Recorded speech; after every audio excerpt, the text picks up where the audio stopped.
What's going on, degenerates? Welcome back to the Total Takedown. It's your boy Clint here, and we are talking UFC 312 overs and unders. We're trying to give you a different angle to approach these fights, and I'm going to go over my 4 or 5 favorite totals on each card for you in this show. So buckle in. We'll talk overs and unders. We'll see if we can find an extra avenue here to go ahead and make some cash on Saturday. Before we get started, please be aware that you are going to get better odds anytime you use Bet Openly. Link in the description below to go ahead and get signed up. A couple of notes on that. One, I've already promised I will wax my chest if we get to 100 signups. So please sign up so that I can go ahead and make that video for you guys. It'll be hysterical. Everyone's going to enjoy it except for me. Number 2, I'm going to be doing a $100 giveaway for UFC 312, and it's going to be totals focused. You'll be picking overs and unders. It's a free entry. You just have got to be signed up to be able to participate. So please go ahead, click that link, get signed up. I want to be able to give some money away to you guys. It's going to be $100 in this contest, just picking overs and unders for free. So please, again, check it out, get signed up, bet openly. Let's get into the totals. First fight I want to talk to you about today is Scaill, which again, Scaill. I forgot. Scaill, and he's taking on Jubilee. We have a 2.5 total here, and again, these numbers are going to be better on Bet Openly, but the widely available number here is 2.5. Over is plus 115. Under 2.5 is minus 145. I actually think violence in this fight makes a lot of sense. Jubilee is very, very talented. We have seen him out there before. I know everyone's going to laugh at me for that. Mike Breedeen took him out. I get that. But he has very clean hands. He's got good shot selection. He's got good offensive grappling. And frankly, his takedown defense, not his defense, I apologize. His takedown offense and his offensive ground and pound game is really where he shines. He wants to get fights down to the floor, and that's where he's going to have his best avenue to finish.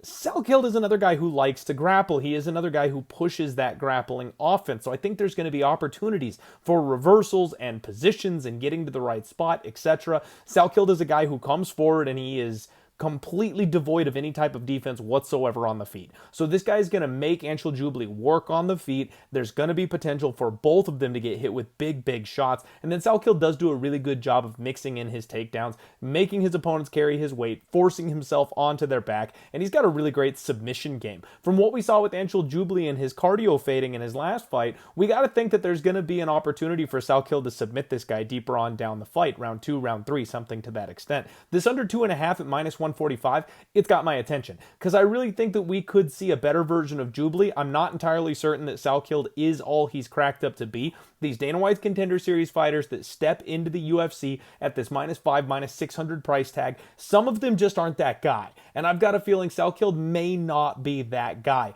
But if he is, he's going to handle Jubilee far better than Mike Breedeen did. So I fully expect a finish in this fight, no matter which side it comes from. You might want to buy that extra 2.5 minutes and take the fight doesn't go the distance. It'll be a little bit pricier, but I just don't see this fight going the full 15.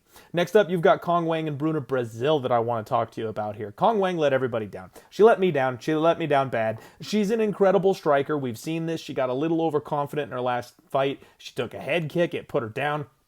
I'm not really expecting her to get finished in this fight here against Bruna Brazil, but we've got to go ahead and point out the fact that it's possible. We've now seen her hurt on the feet, taken down, and choked out. Bruna Brazil is a pretty good grappler. She's training with the Fighting Nerds, so you got to expect maybe she's going to be getting even better in that area moving forward. But Wang has an advantage here in the striking that you're just not going to be able to duplicate. We have seen Bruna Brazil get tired and get boxed up in her fights before. Now in her last fight, she went the full 15 minutes with Molly McCann, and she looked like she was in control. She was able to take Molly down. She was able to grind out these top positions, and it seems like she's got a good solid 15 minutes of cardio in her. But if you watch that fight back, there were moments of panic. There were moments of deer in the headlights. She got tagged up by Molly McCann in the 3rd round several times. She was not able to put Molly away and get her out of there. And when that started to happen, you could see it starting to crumble and fall apart. Molly just didn't have an answer for the blast double leg takedown. So when Bruna was able to get on top and then ride out that fight, I think it's wolf tickets. It's not as impressive as it looks on paper or as it looked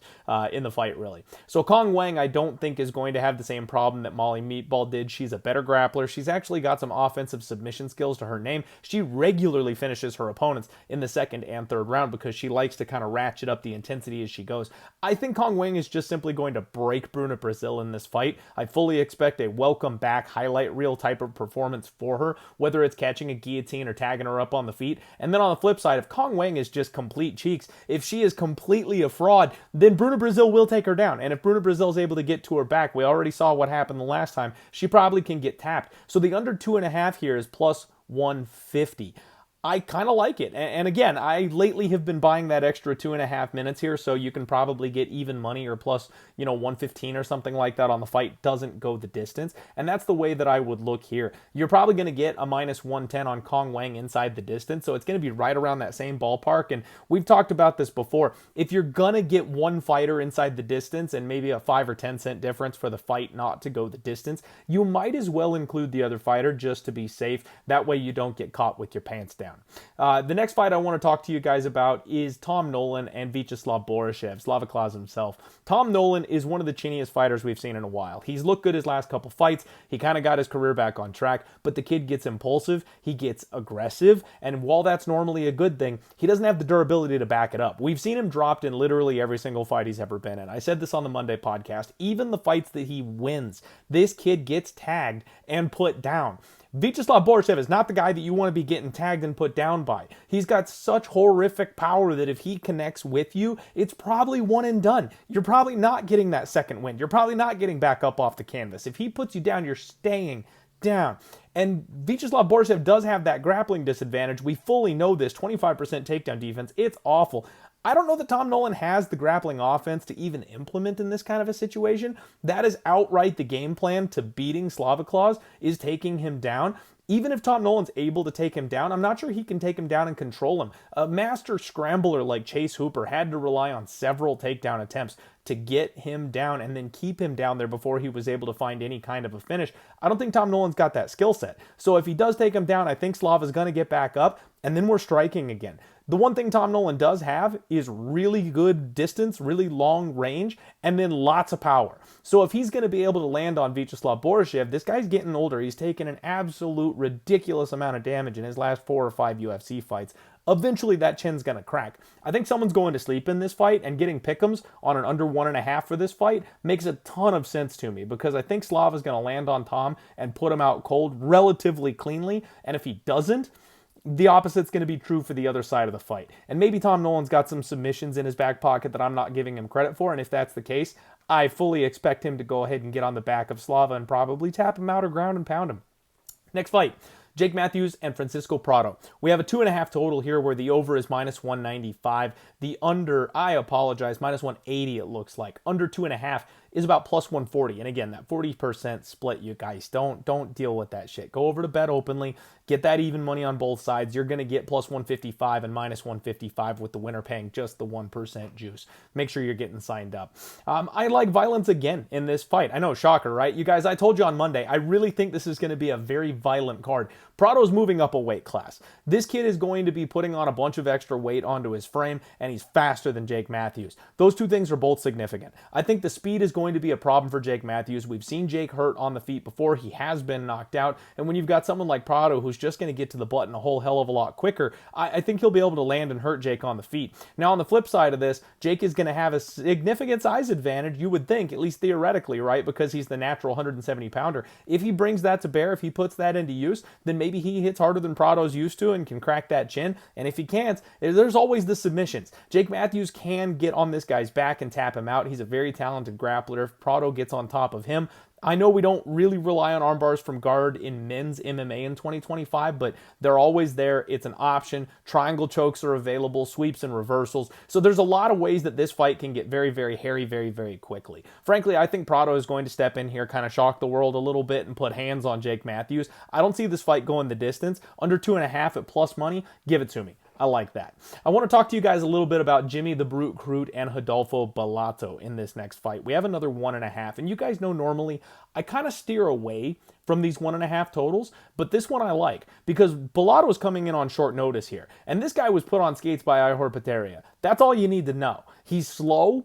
He's relatively durable, but he did get cracked hard enough by Ihor to have his eyes rolling in the back of his head. Poteria just couldn't follow up enough to get the referee to go ahead and actually stop that fight. When Bolato got his chance, though, Ihor was completely done. The referee stopped it extremely quickly. This guy does have power in his hands. He's got a good ability to grapple. He's training at Teixeira MMA, so you know he's in a good place where he'll be improving.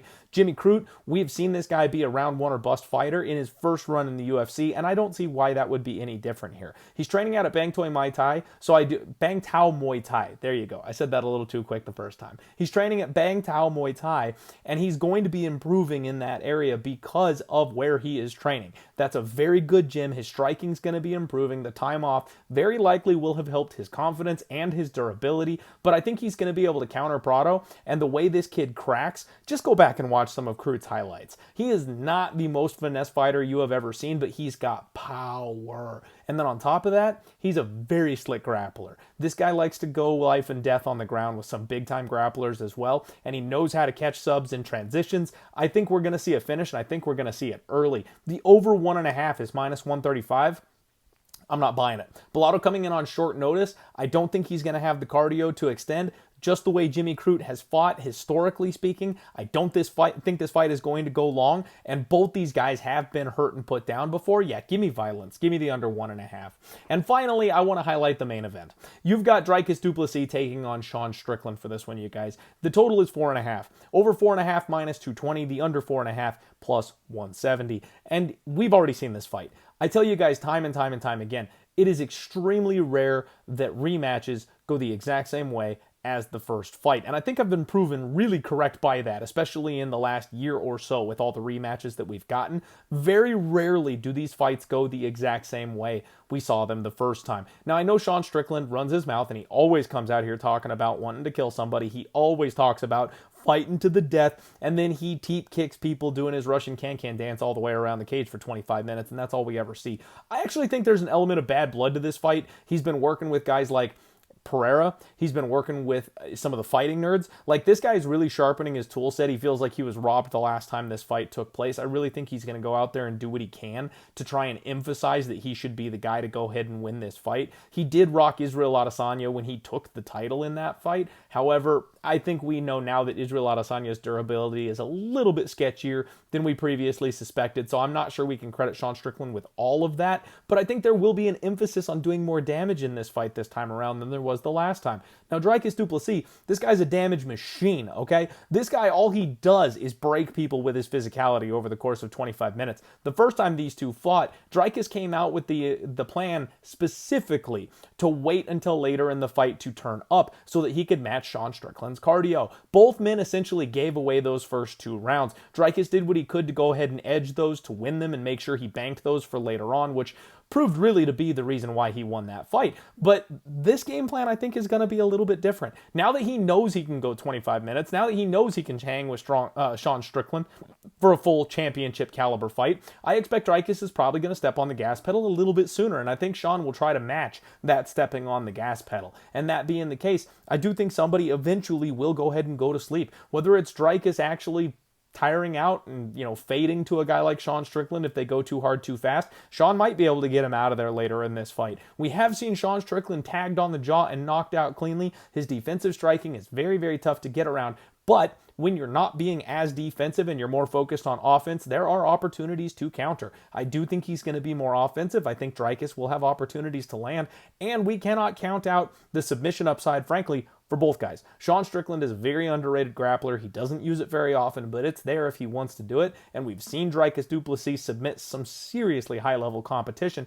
I know Sean is very difficult to submit. I know he's very hard to put away, but if there was ever somebody who would figure it out, a guy like Dricus, he's live to do that. Everybody's piling in on this fight going a full 25 minutes again because that's what we saw last time. I'm going to buck that trend. I actually think it's going to go under. I kind of like violence here. Under 4.5, plus 170. I like that plus money. Good luck, everybody. That's the Total Takedown. We'll see you Friday for the undefeated post-weigh-in show. And I got to check with my guy. Super Bowl Sunday coming up, so I'm not sure we'll get Andrew for the Sharp Action Report. I'm trying to lock him down and make sure we get that show lined up, but he's a very, very busy man this week. So do me a favor, hit the like button, comment, share the show out there, get subscribed if you haven't already. And again, guys, please do me a favor, sign up for Bet Openly. Let's roll.